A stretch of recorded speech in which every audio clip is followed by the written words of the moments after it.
Vous êtes à l'abreuvoir de l'actualité. Bonsoir, bienvenue. Les grandes articulations. Fini la formation des administrateurs territoriaux. Ils étaient à l'école Bridge en administration électorale et en gestion opérationnelle du recensement biométrique. Les attestations de certification sont délivrées, suivies de la remise des véhicules. Recyclage des bouteilles et autres objets en verre abandonnés dans la nature. Un compatriote a eu l'idée de les transformer en dallettes. Il est basé à Symphonia. L'avantage est double, création d'emplois, mais surtout protection de l'environnement.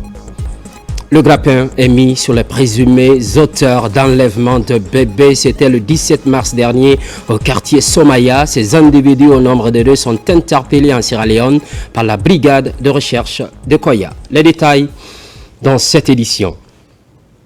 Programme Simandou 2040, volet infrastructure, reconstruction des routes nationales, Mamou Farana, Mamou Labé, Bokegawal et Kankan Kissidougou. Ce sont 2 cérémonies de signature de contrat présidées par le ministre secrétaire général de la présidence. Omar Bari signe ce compte rendu. Sous la houlette du général Amara Kamara, ministre secrétaire général de la présidence, et en compagnie du ministre directeur du cabinet de la présidence Djiba Diakité, s'est tenue le mardi 1er avril 2025 une importante cérémonie de signature de contrat relatif à la construction de 2 axes routiers stratégiques de la Guinée, à savoir la RN2 Mamou Farana et la RN5 Mamou Labé. Ces travaux financés par le budget national de développement BND seront exécutés dans un délai de 24 à 36 mois par les entreprises chinoises Henan Chine, Cebitec, CRBC et SDHS. La route nationale Mamou-Farana, longue de 185 km, sera confiée aux entreprises Henan Chine et Cebitec, tandis que les 140 km de la route nationale Mamou-Labé seront réalisés par Henan Chine, CRBC et SDHS. Cette initiative s'inscrit pleinement dans le cadre du 3e pilier du programme stratégique Simandou 2040, porté par le président de la République, son Excellence le général Mamadi Doumbouya, qui place les infrastructures, transports et technologies au cœur de la refondation de l'État. La cérémonie a réuni aux côtés des autorités de la présidence le ministre de l'économie et des finances, Mourana Souma, le ministre des infrastructures et des travaux publics, Mahamadou Abdoulaye Diallo, Ismaël Nabé du plan et de la coopération internationale, la ministre des Postes et Télécommunications, Rose Paula Prissemou, ainsi que les représentants de l'agence de gestion des routes AGEROUTE, de l'administration de contrôle des grands projets ACGP et des entreprises contractantes, ainsi que des missions de contrôle. Dans son message, le général Amara Kamara a rappelé les longues démarches techniques et diplomatiques ayant précédé la conclusion de ces accords. Il a été instruit par le président de la République, chef de l'État, chef suprême des armées, il y a quelques mois, de prendre toutes les dispositions pour que les routes Mamou Farana et Mamou Labé sortent des terres pour le grand bonheur des populations. Ceci fait suite non seulement aux missions terrain qu'il envoie, il a eu leur retour d'observation, mais également aux travaux qui ont été menés par le gouvernement récemment pendant ses visites d'immersion à l'intérieur du pays. Nous sommes réunis aujourd'hui pour procéder aux différentes signatures. Ce n'est pas l'étape la plus importante, les plus importantes sont à venir. C'est de faire en sorte que ce que nous allons signer aujourd'hui, qui représente nos engagements désormais, puisse être clairement matérialisé sur le terrain en termes d'exécution des travaux, mais aussi en termes de délais contractuels sur lesquels nous partirons. Aujourd'hui, nous signons ce contrat essentiellement avec les entreprises chinoises. Cela démontre clairement que notre pays est ouvert aux grands investisseurs, mais aux grands investissements avec ces pays partenaires. Et la Chine est un pays effectivement grand partenaire de la Guinée. Les ministres ont également insisté sur les enjeux stratégiques de ces projets routiers qui contribueront à désenclaver les régions et préfectures du pays, à faciliter la circulation des biens et des personnes et à stimuler l'économie locale. Ils ont tous salué les retombées concrètes de la participation du président de la République, son Excellence le général Mamadi Doumbouya, au dernier forum sur la coopération sino-africaine FOCAC. C'est un grand pas qui a été franchi aujourd'hui avec la signature de ces projets concernant les tronçons Mamou-Farana et Mamou-Labé, respectivement 185 km et 135. Et je pense que tout ça, c'est à mettre à l'actif de la vision du chef de l'État dans sa vision Simandou 2040. Parce qu'initialement, c'était des projets de réhabilitation, mais compte tenu de la dégradation avancée de ces structures, il a été décidé maintenant d'aller sur une reconstruction complète, ce qui va prendre forcément plus de temps et ça va demander plus d'argent. Et Dieu merci, le chef de l'État, dans sa grande vision, a instruit de prendre toutes les dispositions pour faire de ces deux tronçons stratégiques, sociales, politiquement et économiquement, qui sont très déterminants pour notre pays, d'en faire une priorité. Et une fois que ces contrats ont été signés aujourd'hui, le ministère des Infrastructures et l'ensemble de ses cadres, ainsi que la CGP, resteront totalement et entièrement mobilisés pour qu'on respecte à la fois les délais et que la saison des pluies ne soit pas une excuse pour une interruption des travaux, mais on verra aussi sur la qualité des ouvrages, parce que dorénavant, il sera inadmissible en Guinée qu'on continue à avoir des chaussées, qu'on soit obligé de reprendre tous les ans. Donc on verra à la fois sur la qualité des structures, mais aussi sur le respect des délais. Cette signature rentre en droite ligne avec le programme Simandou 2040. Parce que le pilier 3, qui est infrastructure, transport et technologie, en signant cela, ça rentre en droite ligne avec le programme Simandou 2040, qui est un programme qui a déjà commencé. Et l'objectif qui est donné aux infrastructures, c'est au minimum d'ici 2040 qu'on a 2000 km de bitume. La Guinée avait beaucoup souffert d'insuffisance d'infrastructures. C'est l'occasion encore de remercier M. le Président et remercier également M. le ministre secrétaire général de la Présidence pour pouvoir accélérer cette activité d'envergure qui va nous aider à donner des infrastructures dignes du nom à notre pays, qui va nous permettre de nous mettre dans un cadre sous-régional et pourquoi pas international. Les représentants des entreprises chinoises ont pour leur part pris l'engagement formel de respecter scrupuleusement les termes des cahiers de charges. En Chine, et nous avons la tronçon de Mahamou jusqu'à Pita et puis deux tronçons entre Mahamou et Falana. Nous sommes déjà installés et on est prêt de démarrer les travaux à tout moment. Et puis nous allons faire tous nos efforts pour achever les travaux dans le délai et en respectant le critère et les normes en assurant la bonne qualité des travaux. La Cibitec, nous avons l'honneur de venir signer le contrat de la reconstruction de la route entre Mamou Falana, dans sa Cibitec, entre près Madina et Falana. Ça fait 102 km. Nous allons faire tout nos mieux de travailler bien et vite le présent projet afin de livrer un bon projet au peuple guinéen. L'entreprise CABC, on est très honoré d'être ici pour signer le contrat entre Dalaba et Pita. On va faire notre mieux pour respecter les engagements de contrat et on va donner une très bonne route pour la peuple guinéen. Le vendredi 4 avril 2025, toujours au Petit Palais de la Présidence, s'est déroulée une seconde cérémonie de signature de contrat concernant cette fois-ci des entreprises guinéennes chargées de la reconstruction des routes Kankan-Kissidougou et Boké-Gawal. Les sociétés Guicopress BTP, Guiter et BGEC ont été sélectionnées pour ces chantiers d'envergure. La cérémonie a été présidée par le ministre secrétaire général de la présidence, le général Amara Kamara. Ces contrats sont tellement importants. Nous souhaiterons quand même que chacun soit engagé au niveau de sa responsabilité.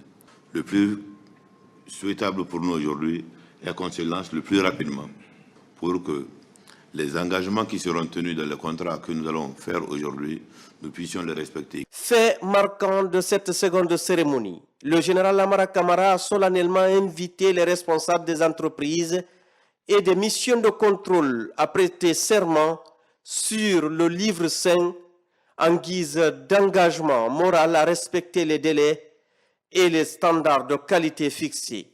Ce geste fort symbolise la volonté du chef de l'État d'instaurer une gouvernance fondée sur l'éthique, la transparence et la responsabilité. Je jure de respecter les clauses du contrat. Je le jure. Je jure de respecter les termes de ce contrat. Je jure de réaliser ce projet dans les règles de l'art suivant les clauses techniques du contrat. Je jure devant tout le monde et devant Dieu de respecter le contrat conformément aux aspects techniques et contractuels du projet. Je jure de respecter les clauses de ce contrat. La reconstruction de ces axes routiers vient répondre directement à la vision du chef de l'État, bâtir une Guinée moderne, connectée et résiliente, où les infrastructures constituent le socle du développement économique et social. Aujourd'hui, c'est un grand pas qui a été franchi parce qu'on vient de signer les contrats pour les tronçons Bokeh, Gawal et Kankan, Kissoudou. Et la particularité de ces projets, c'est que c'est une grande première grâce au travail des équipes des finances. C'est un financement Afreximbank, un financement privé. Et c'est une grande première d'avoir un tel montant qui a été mis à disposition de nos entreprises. Ce qui fait qu'également c'est un grand challenge parce que c'est l'avenir de l'entrepreneuriat national qui est en jeu. Aujourd'hui, c'est les groupes BGEC, Guiter et Guicopress qui sont les adjudicataires.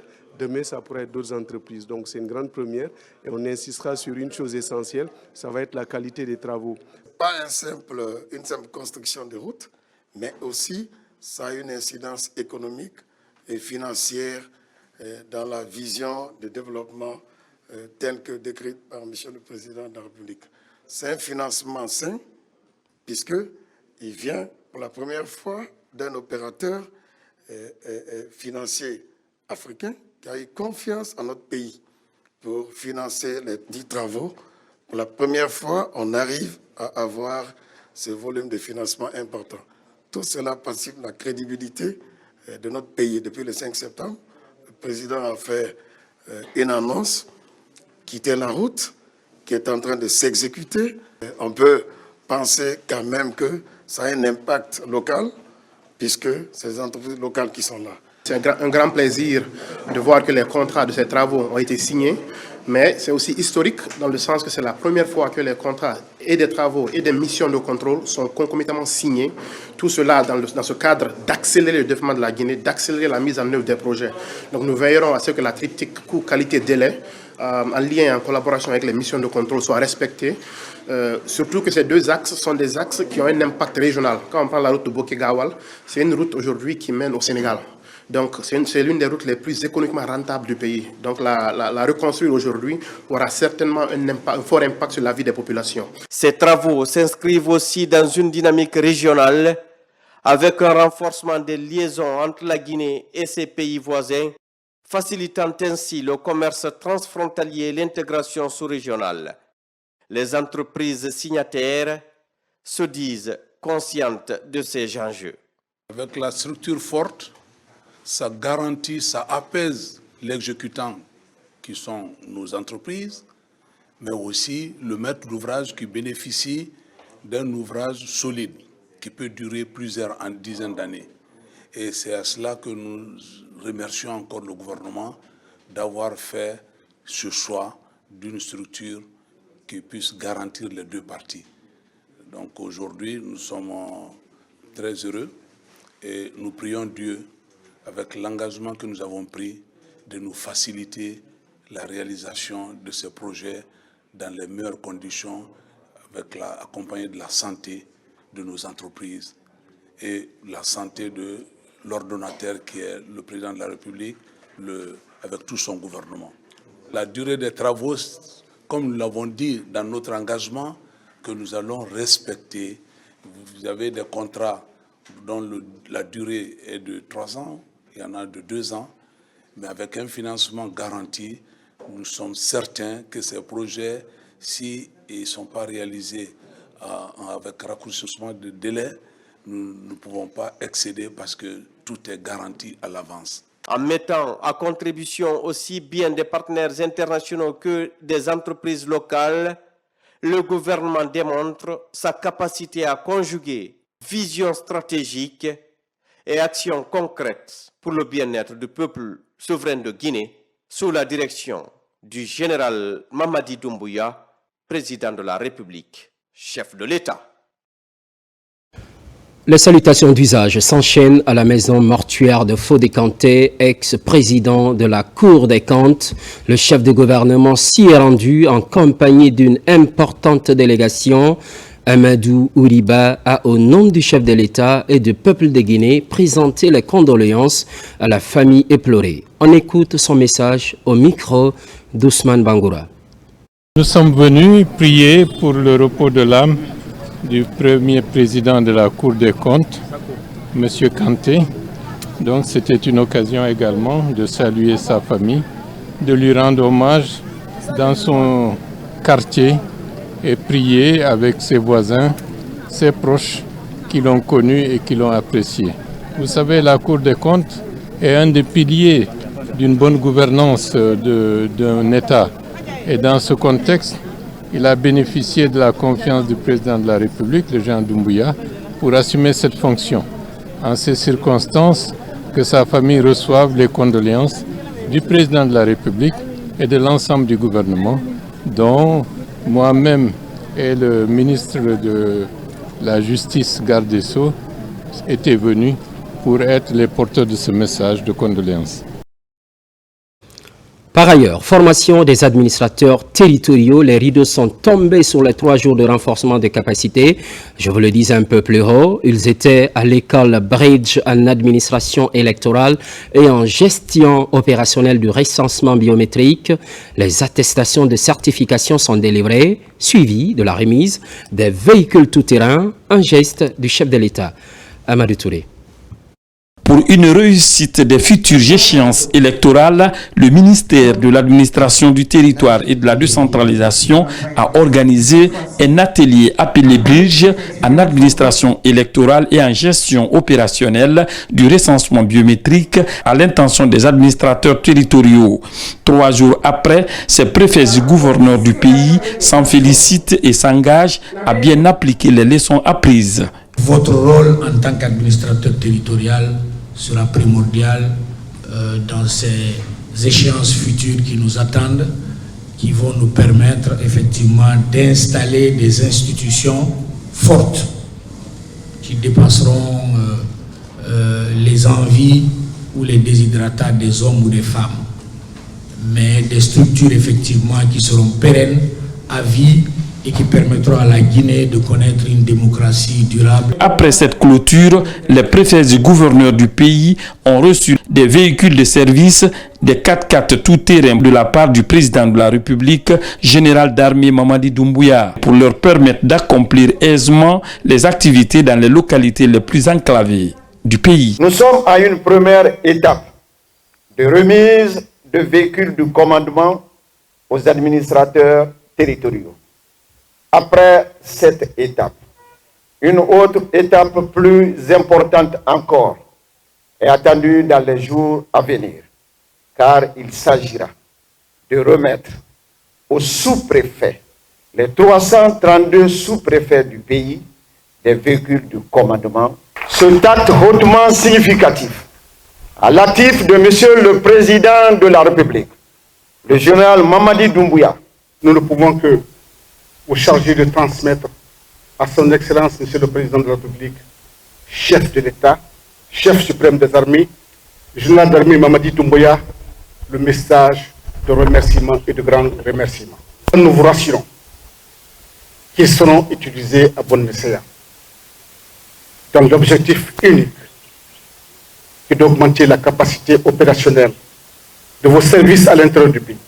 Je suis convaincu que ces nouveaux véhicules seront un atout précieux pour notre administration et nous permettront de mieux servir les citoyens.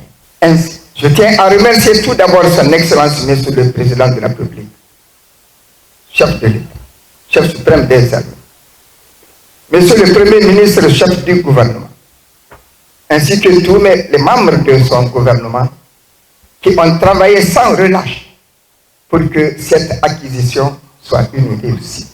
Ces différentes actions concrètes visent à bien préparer les élections futures auxquelles les autorités de la transition attachent du prix de transparence, d'inclusion pour l'ancrage de la paix et la poursuite des actions de développement. Autre thématique déployée, c'est bien la communication judiciaire. Les professionnels de médias se mobilisent. Il s'agit de rehausser leurs compétences dans les traitements des questions de justice. Finalité, qualifier davantage les comptes rendus. L'idée est développée par l'Association des journalistes pour la promotion du droit. Kerno Younoussaba signe ce compte rendu. Pour éviter les confusions dans les comptes rendus d'audience, dans les cours et tribunaux, l'Association des journalistes pour la promotion du droit a récemment initié une formation pour renforcer les capacités des journalistes guinéens dans le traitement des questions de justice. L'objectif vise à outiller ces journalistes afin d'éviter des erreurs dans les comptes rendus d'audience. L'interprétation des débats et des sentences qui suivent dans les comptes rendus après les procès pose parfois, pour ne pas dire souvent, problème au niveau des populations. Dans un but pédagogique, nous avons jugé nécessaire de mettre ensemble journalistes et avocats pour un échange constructif sur les concepts clés des professions judiciaires et juridiques en Guinée. Cette formation vient à point nommé pour rectifier des erreurs qui sont en train d'être commises tous les jours, des termes juridiques, et nous saluons vraiment l'initiative. La rencontre a permis aux avocats et magistrats d'aborder plusieurs thématiques essentielles pour faciliter la couverture médiatique des procès. Il est courant de voir un journaliste dire par exemple la cour d'appel de Dixine, la cour d'appel de Mafanko, un accusé poursuivi pour diffamation. On ne met pas les termes à la place qu'il faut, sème parfois la confusion. Il fallait un échange ensemble sur des règles basiques qu'un journaliste peut au moins maîtriser pour éviter de confondre les différentes juridictions et quelques vocabulaires usuels à maîtriser pour ne pas mettre l'un à la place de l'autre. Le principal défi pour ces professionnels de la justice consiste à doter les journalistes des connaissances dans le domaine de la communication juridique et judiciaire. C'est le chiffre du jour, 115 milliards de francs guinéens, un montant que le gouvernement compte injecter dans la campagne agricole 2025. Elle sera simultanément lancée dans toutes les régions administratives du pays. C'est ce qui a filtré de la conférence du ministre Félix Lama avec les hommes de médias. Fodi Camara, spécialiste maison. Le secteur agro-pastoral s'apprête pour la campagne agricole 2025. Une campagne dont le lancement officiel est prévu pour le 9 avril prochain à Ditine dans Dalaba. Les contours de ce rendez-vous sont dévoilés aux professionnels des médias par Félix Lama, le ministre de l'Agriculture et de l'Élevage. Les effets des inondations de l'année passée sont rappelés, des effets qui ont fragilisé plus de 12 000 producteurs, selon les statistiques des structures déconcentrées du ministère de l'Agriculture et de l'Élevage. Donc c'est dans ce contexte difficile que nous lançons la campagne agricole 2025. Le gouvernement guinéen, sous le leadership donc du président de la République, à travers donc le budget national de développement, a mis à disposition, on va dire en gros, une enveloppe de 115 milliards de nos francs guinéens afin d'accompagner l'ensemble de nos producteurs, que ce soit dans le sous-secteur élevage ou dans le sous-secteur agriculture. Il s'agira en fait d'apporter un appui et un soutien à la production de 2 500 000 producteurs issus de l'agriculture familiale. 1 million d'éleveurs donc seront accompagnés et 100 agro-champions seront également accompagnés. Pour une campagne agricole réussie, l'aspect aménagement des terres cultivables a été pris en compte cette année. Un des cris du cœur des paysans lors des états généraux de l'agriculture et de l'élevage. Nous allons pouvoir mettre à disposition pour cette campagne agricole 2025-2026 14 000 hectares d'aménagement hydro-agricole disponibles qui vont être exploités. Et ça, c'est quelque chose de grand qu'il faut véritablement applaudir et féliciter pour notre pays.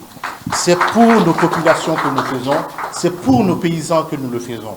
14 000 hectares d'aménagement hydro-agricole opérationnel, donc au bénéfice de 9 337 producteurs à travers le pays pour une production attendue de 42 000 tonnes de riz.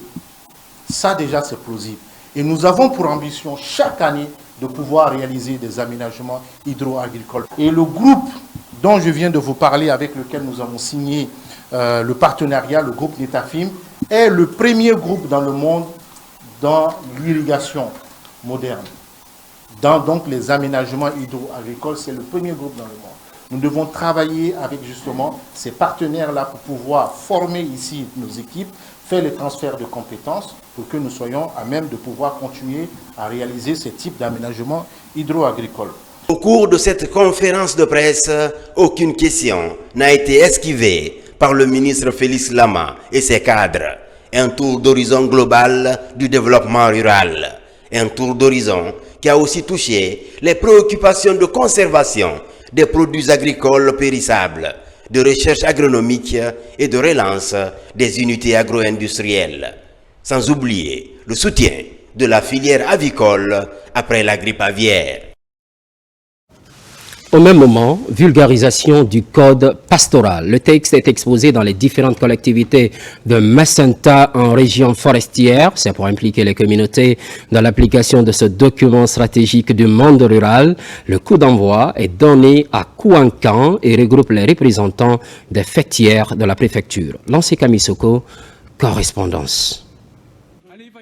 Pour promouvoir une gestion durable des ressources pastorales et renforcer le respect des droits de chaque acteur, le contenu du code pastoral est en débat à Kouankan. Regroupant éleveurs et agriculteurs autour des autorités administratives, cette initiative du ministère de l'Agriculture et de l'Élevage est coordonnée par la direction préfectorale de Macenta. Cette campagne de vulgarisation vise à rendre ce code accessible à tous. Nous voulons que chaque acteur du secteur comprenne non seulement les principes qui les sous-attendent, mais aussi les opportunités qu'ils offrent. Kouankan est une zone agro-pastorale par excellence. Les éleveurs sont en grand nombre, ainsi que l'agriculture aussi est abondante. Donc si aujourd'hui un dispositif légal est aujourd'hui introduit pour freiner tous les ajustements qui peuvent y avoir entre éleveurs et agriculteurs, c'est un grand ouf de soulagement pour nous. Fruit de plusieurs années de concertation entre les acteurs du secteur, ce code est le reflet de la vision commune vers un avenir où éleveurs et agriculteurs coexistent harmonieusement dans le respect des traditions tout en promouvant les impératifs de développement durable. Nous qui sommes agriculteurs, on avait d'énormes problèmes.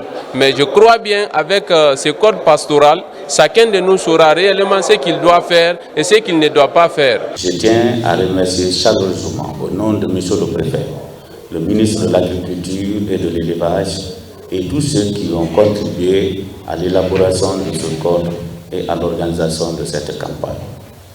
Votre dévouement et votre expertise sont des piliers de notre succès collectif. Pour renforcer la cohésion sociale et économique, afin de favoriser la mise en œuvre efficace de ce document stratégique, les acteurs de Macenta s'engagent à faire de la vulgarisation du code pastoral un modèle de collaboration pour le bien des générations actuelles et futures. Comme dans plusieurs préfectures, Dalaba aussi va bientôt abriter le bloc administratif et les logements de la trésorerie préfectorale. Il s'agit d'offrir un cadre optimal aux travailleurs du trésor public dans la gestion efficace des ressources de l'État. Mamadou Patebalde. Qualifiée de Suisse africaine, Dalaba aura bientôt son bloc administratif et les logements de la trésorerie préfectorale. Le chef de l'État, le général d'armée Mamadi Doumbouya, dans sa vision de développement du pays, entend doter la Guinée des infrastructures modernes. Ces édifices dont les travaux ont été lancés seront exécutés par l'entreprise Makam. L'objectif principal de ce projet est de moderniser notre administration publique en offrant un environnement de travail amélioré aux agents de trésor public et un meilleur accueil aux citoyens. Nous contribuons à renforcer la confiance entre l'État et les administrés. Financé par le budget national de développement, le ministère de l'économie et des finances assure le maître d'œuvre. Cette initiative du gouvernement de la refondation vise à renforcer les capacités opérationnelles du cadre et à rapprocher les services de l'État aux collectivités locales en vue de booster le développement à la base. En posant cette première pierre, nous ne posons pas seulement un symbole de construction physique, mais nous bâtissons également l'avenir de notre administration. Nous créons un cadre propice à l'innovation et à la collaboration qui permettra à notre trésor public de jouer son rôle dans le développement économique et social de notre région. Nous sommes convaincus que ce bâtiment, une fois achevé, apportera une réelle valeur ajoutée car il renforcera le lien social et participera au développement économique de notre pays. À cet effet, votre implication tout au long du processus est attendue et serait bien appréciée par Monsieur le ministre de l'Économie et des Finances. La construction de ces édifices est une avancée significative pour notre pays. Conçues selon les normes modernes, ces infrastructures vont répondre aux exigences d'efficacité, de confort et de durabilité pour le bien-être du trésor public guinéen. Lutte contre les accidents ferroviaires. Loin d'un simple slogan, la sensibilisation s'installe. Elle touche directement les occupants et riverains le long des rails Madina-Kenyan très prochainement. Et pour le même motif, l'amicale des jeunes pour la sauvegarde de l'enfance et de l'adolescence va se rendre à Koya. Moussa Bangoura. L'amicale des jeunes pour la sauvegarde de l'enfance et de l'adolescence est encore sur le terrain pour combattre les accidents ferroviaires, l'occupation anarchique et le jet des ordures sur les rails. Sur l'axe Madina-Kenyan, le long des rails, des causeries éducatives sont organisées. Des messages ont été passés aux marchands et riverains d'être vigilants, mais aussi s'éloigner des rails afin d'éviter des accidents. On ne revend pas sur les rails, on ne marche pas sur les rails. Évitons les rails. Les rails sont là pour le train. Évitons les accidents ferroviaires. Nous sommes là pour une sensibilisation du petit bateau jusqu'à Kouria pour que la population riveraine quitte les rails. Le train ne s'arrête pas comme le véhicule. Le train ne freine pas brusquement. Le train, quand vous êtes sur les rails, quand le train vient, avant de freiner, ça va faire plus d'1 kilomètre. Donc de faire très attention au train. Nous voulons travailler sans l'accident, c'est notre objectif. Roussal Sebeka et l'Agui Presse se donnent la main pour accompagner ce mouvement de jeunes. L'idéal est de sauver des vies le long de la voie ferrée. Nous sommes ravis de cette équipe de sensibilisation et nous prenons l'engagement à passer le message pour éviter des accidents. Il doit respecter 25 à 15 mètres le long des deux côtés des rails pour s'installer. Parce que regardez les femmes qui sont assises à un micro des rails. En cas de déraillement, ça va coûter la vie à beaucoup de gens, à beaucoup de citoyens. C'est ça que nous ne voulons pas. Nous sommes là pour ça, pour éviter les accidents de ce genre. Pendant 20 jours, des porte-à-porte et sensibilisation de masse seront effectuées par cette association le long des rails de Kaloum à Kouria, dans la préfecture de Koya. Ce qui, entre autres, concentre l'actualité, recyclage des bouteilles et autres objets en verre abandonnés dans la nature. Un compatriote à Symphonia les collecte et les transforme en dallettes. C'est inédit. Il crée de l'emploi, mais surtout protège l'environnement. Par ailleurs, il sollicite le soutien des autorités et les opportunités dans les BTP à la rencontre de ce jeune entrepreneur et ses employés. Kernos Mangalo, Amalako Bassouma, découvrons ensemble. Dans cette unité de recyclage à Symphonia, Mamadou Boussiriou Diallo donne une seconde vie aux bouteilles usées qui habituellement finissent dans les poubelles ou décharges d'ordures. Son idée, transformer ces objets en verre dont plus personne n'en a besoin en matériaux de construction afin de produire des dallettes destinées à l'aménagement extérieur des maisons et des villes. Le verre, vous savez que le verre est fait à partir du quartz. Le quartz, c'est une forme de sable. Je ne vais pas rentrer en géologie, mais c'est du sable. Quand on broie le verre, on obtient du sable. Et là, nous avons une machine qui nous permet de broyer le verre et obtenir du sable. Et la machine elle est réglée de sorte qu'on a du 0,4 et du 0,6. Donc, ce qui fait qu'on n'a pas besoin de gravier pour rajouter. On ne fait qu'avec le verre. C'est ce qui nous donne les dalettes que vous avez derrière vous. Là. À la question de savoir s'il n'existe aucun risque, sa réponse est sans ambiguïté. Même si on la casse, ça ne peut pas blesser. Il y en a qui ont peur, certainement, quand ils marchent dessus jusqu'à usure, s'il n'y a pas de morceaux de verre qui vont sortir. Il n'y a pas de morceaux dedans. C'est que du sable. Et vous avez vu le sable, il n'y a pas de tesson. Ça ne peut pas blesser quelqu'un, vous voyez.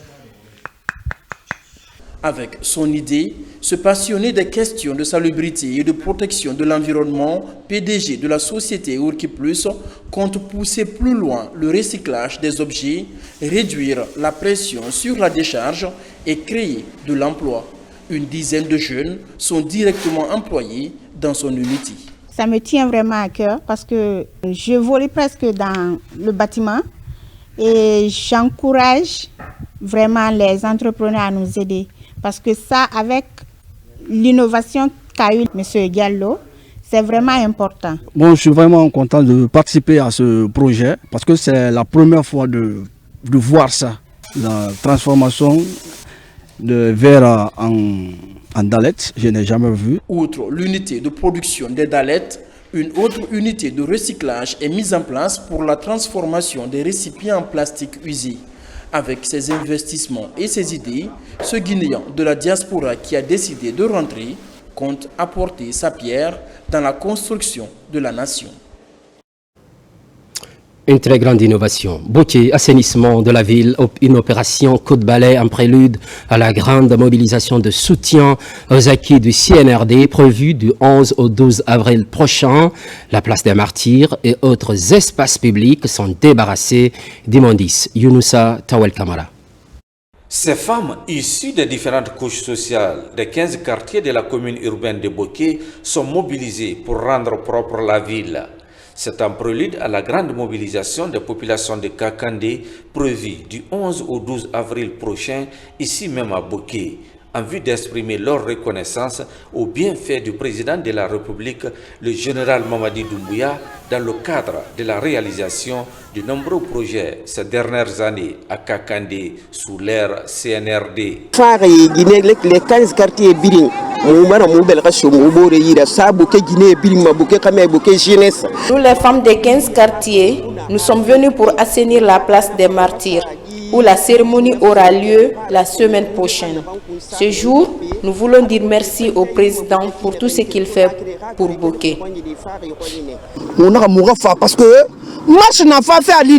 Nous avons décidé de rendre propre notre ville qui doit accueillir les Kakandeka, mais aussi des autres invités venus de partout.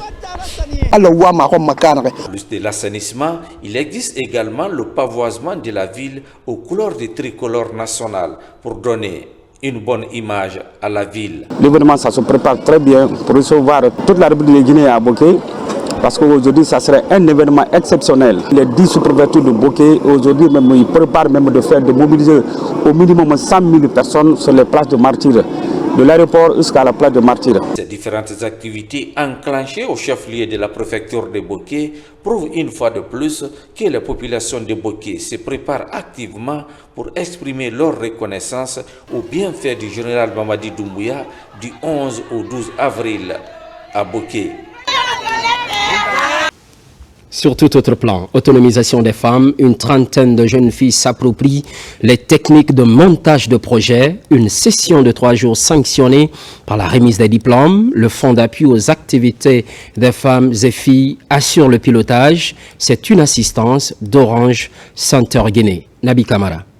Plus de 30 femmes entrepreneurs et jeunes filles porteuses de projets reçoivent leur diplôme après 3 jours de formation en management de projet. C'est le fruit d'un partenariat scellé entre la Direction générale du Fonds d'appui aux activités économiques des femmes et des filles et Orange Digital Center, Guinée. On a voulu, à travers cette formation, dans un premier temps, la gestion des projets, parce que les femmes se lancent dans l'entrepreneuriat et se lancent dans des activités génératrices de revenus, mais n'ont pas de plan d'action. Donc il était important pour nous qu'elles puissent savoir comment on monte les projets, pour que désormais elles soient outillées pour mieux gérer leurs activités. C'est une manière pour nous de les rendre encore plus autonomes dans le cadre de leurs activités génératrices de revenus et qu'elles soient à mesure de piloter un projet de bout en bout, en voir les bénéfices et pourquoi pas créer grâce à ça de la richesse, créer de l'emploi et s'épanouir dans le cadre de leurs activités. Cette formation, qui est le début d'une série, s'est située justement dans le cadre de la célébration du mois de la femme. Plusieurs modules ont été développés à cet effet, selon le formateur. Nous avons eu le management d'équipe, nous avons aussi eu la gestion de projet, comment naît un projet et quand le projet est né, comment donc définir ce projet et l'implémenter au sein de votre entreprise. Avant, moi, je passais par des intermédiaires pour monter mes projets. Mais aujourd'hui, à travers cette formation, franchement, je peux moi-même monter mon projet, gérer mon entreprise et ensuite former certaines femmes aussi. La Direction générale du Fonds d'appui aux activités économiques des femmes et des filles promet de continuer cette série de renforcement des capacités de cette couche féminine tout le long de l'année 2025 ici en Guinée.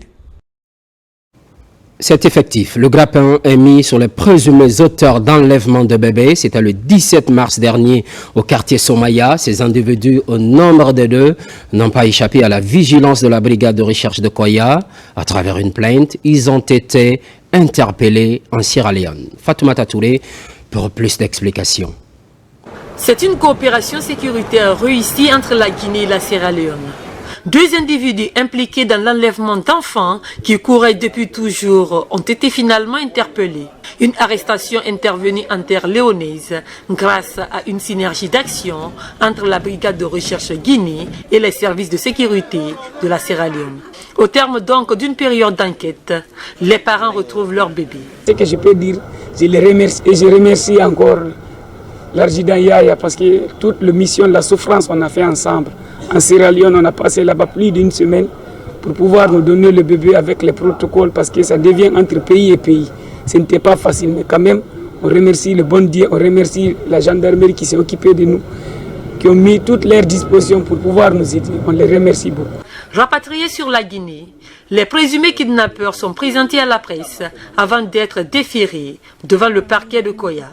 Le lundi 17 mars 2025, avons reçu le papa et la maman munis d'une plainte manuscrite formulée contre X pour enlèvement de leur enfant. Immédiatement, avons ouvert une enquête à la brigade de recherche de Koya. En synergie d'action avec le bureau central Interpol Conakry et celle de la police sierra-léonaise, Aminata Kamara et Mohamed Diaouni ont été mis à la disposition de l'équipe de la brigade de recherche de Koya. Je voudrais mettre un accent particulier sur l'apport inestimable du bureau national central Interpol Guinée qui, dès l'annonce de l'enlèvement de ce bébé, s'est mis à la tâche avec la brigade de recherche de Koya et les services de police de la Sierra Leone pour pouvoir interpeller les présumés auteurs. Interrogés sur le mobile de cet acte, les mises en cause reconnaissent les faits. Quand j'ai kidnappé le bébé, je me suis dirigée vers Yimbaya et j'ai appelé la grande sœur de mon maître en l'apprenant que j'ai accouché. Mais sa sœur doutait de moi. C'est ainsi qu'elle m'a informé de la disparition d'un bébé volé sur les réseaux sociaux qui ressemblerait à mon bébé. C'est ainsi que j'ai bloqué son numéro. Cette fille m'a appelé qu'elle est en état de famille et je lui ai instruit d'aller voir ma maman. Elle m'a anarqué pendant 9 mois avant qu'elle ne m'annonce son accouchement. En attendant la fin des auditions et un éventuel procès, ces 2 individus accusés d'enlèvement d'enfants sont placés sous mandat de dépôt à la prison civile de Koya. Journée internationale du sport au service du développement et de la paix. C'est ce 6 avril 2025, une date retenue par le système des Nations Unies en août 2013. En Guinée, le ministre Bogola Haba réitère les engagements du gouvernement dans la promotion du sport inclusif et les investissements en cours de réalisation pour faciliter la pratique du sport, vecteur de paix et d'intégration. Moussa Komara. Instituée depuis août 2013 par les Nations Unies, la Journée internationale du sport pour le développement et la paix est célébrée chaque 6 avril dans le monde. Pour cette année, elle est placée sous le thème « Niveler le terrain de jeu, le sport au service de l'inclusion sociale ». La célébration de cette journée intervient à un moment où le gouvernement guinéen, sous l'impulsion du chef de l'État, le général d'armée Mamadi Doumbouya, a investi aujourd'hui près de 2000 milliards de francs guinéens dans le développement des infrastructures sportives de notre pays, notamment les stades de Nongo du 28 septembre, les stades de proximité dans nos communes et quartiers et les plateaux sportifs dans les émergences de Koza et Sangoya de Conakry, ce qui est toute une première dans notre pays. À l'occasion de la célébration de cette journée, le gouvernement guinéen, à travers le ministère de la Jeunesse et des Sports, affiche sa volonté de briser les barrières de l'inégalité et d'améliorer la qualité des infrastructures sportives. Dans la perspective du programme Simandou 2040, le gouvernement compte doter chaque préfecture et chaque commune de Conakry d'un complexe sportif pour donner l'égalité des chances à tous ces jeunes et jeunes filles d'où qu'ils se trouvent et qui désirent pratiquer le sport de leur choix. Au-delà de ces engagements, le gouvernement, en collaboration avec le mouvement sportif, vient de créer, en plus du comité national olympique et sportif que nous connaissons, mais aussi du comité para-olympique, le spécial olympique, et qui est dédié aux déficients intellectuels pour prendre en compte toutes les courses jusqu'ici marginalisées. La célébration de cette journée offre l'opportunité de rappeler aussi que le sport est plus qu'un jeu de divertissement, mais un vecteur de cohésion sociale, de dialogue entre les cultures et d'intégration. Merci pour votre obligeante attention. Les programmes se poursuivent. L'actualité évolue sur la Guinée, notre paradis, terre de richesse et d'innovation. Constante fidélité à toutes et à tous. À très vite.